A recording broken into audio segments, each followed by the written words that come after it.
अनोखी आवाज में आप सभी दर्शकों का बहुत बहुत स्वागत है। मैं हूं आपके साथ पूर्वी राय।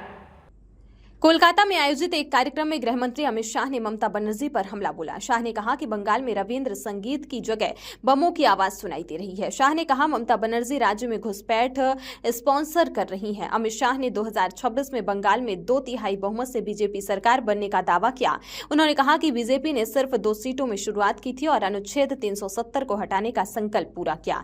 बंगाल में विरोध प्रदर्शनों का माहौल। हाल ही में बंगाल में एक महिला डॉक्टर की हत्या के बाद राज्य में विरोध प्रदर्शनों का माहौल है। डॉक्टरों और समाज के विभिन्न वर्गों ने इस घटना पर नाराजगी जताई और न्याय की मांग की। यह विरोध केवल न्याय के लिए ही नहीं बल्कि राज्य में व्याप्त भ्रष्टाचार और महिलाओं के खिलाफ अपराधों पर भी सवाल उठा रहा है। हालांकि मुख्यमंत्री ममता बनर्जी के साथ बैठक के बाद डॉक्टरों ने विरोध स्थगित कर दिया, पर राज्य में तनाव अब भी बना हुआ है। अमित शाह ने ममता बनर्जी पर निशाना साधते हुए कहा कि जब लोकसभा चुनावों में बीजेपी की सीटें घटी तो ममता बनर्जी ने खुशी मनाई, लेकिन बीजेपी ने हर चुनौती का सामना किया है। बीजेपी 2026 में बंगाल में सरकार बनाएगी।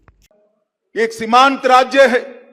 सीमांत राज्य के अंदर घुसपैठ, जिस तरह से स्टेट स्पॉन्सर घुसपैठ हो रही है, उसको रोकना है तो इसका एकमात्र रास्ता है कि 26 में भारतीय जनता पार्टी की सरकार आई। बंगाल के अंदर रविंद्र संगीत की जगह बम धमाके सुनाई पड़ते हैं। इसको रोकना चाहते हैं बंगाल की जनता, तो इसका एकमात्र रास्ता है 26 में भारतीय जनता पार्टी की सरकार बनाए।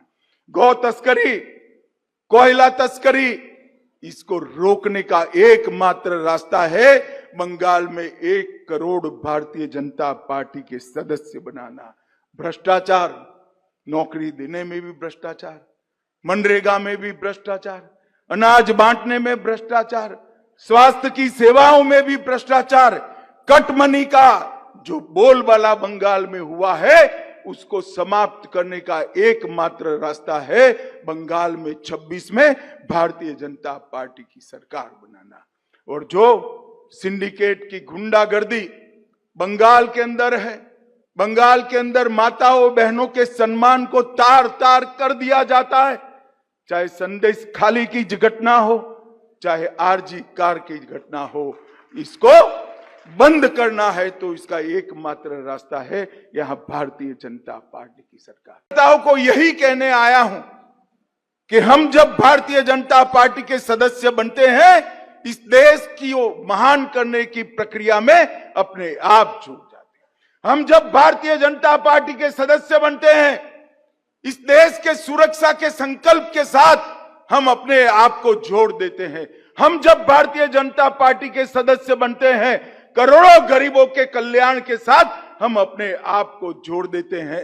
और जब हम भारतीय जनता पार्टी को सदस्य बनते हैं, भारत माता को विश्व गुरु बनाने के संकल्प के साथ भी हम अपने आप को जोड़ देते हैं। देश दुनिया और अपने आसपास की अन्य खबरों को देखने के लिए जुड़े रहिए अनोखी आवाज के साथ।